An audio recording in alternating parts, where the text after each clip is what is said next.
শুনো, এদের জ্বালায় একটু ভিডিও করা যায় না। আমি চাই শুকাইতে। এই হচ্ছে আমার শুকানোর রহস্য।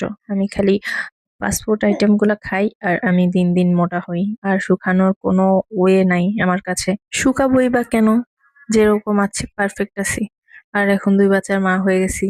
একটু মা দেখাইতে হবে না আমি যে 2 বাচ্চার মা হয়ে গেছি। যাই হোক, তোমরা কি এই রুটিটা খাইছো?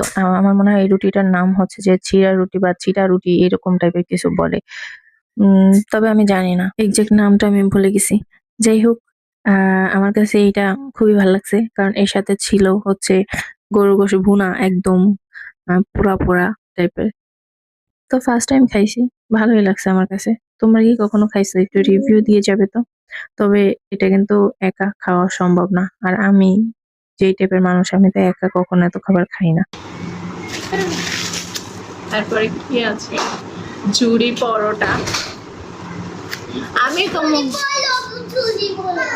আমি কি কম আমার রিভিউ দেওয়ার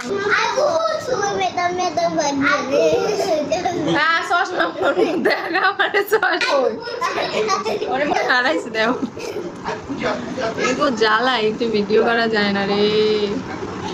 ভিডিওটা ছিল অনেকদিন আগের, অনেকদিন আগের। আমার প্রচুর ভিডিও রয়েছে আমার গ্যালারিতে, আমার ভিডিওগুলো আপলোড করতে হবে। আমার এমন এমন ভিডিও আছে যেগুলা 1 বছর 2 বছর আগের। কেমনে যে গ্যালারি ফাঁকা করব, আর আমার একটু এডিট করতে মন চায় না।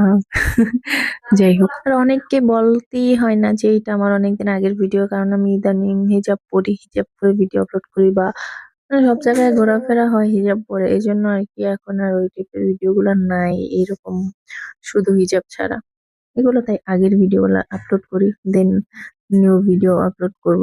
একদম হিজাব না, মানে বেশিরভাগ সময় এখন হিজাব পরেই বের হওয়া হয়, আর ব্লগ গুলা হিজাব পরাই থাকে। যাই হোক, এটা কিন্তু গরু গোশের কালা ভুনা ছিল, এত মজা।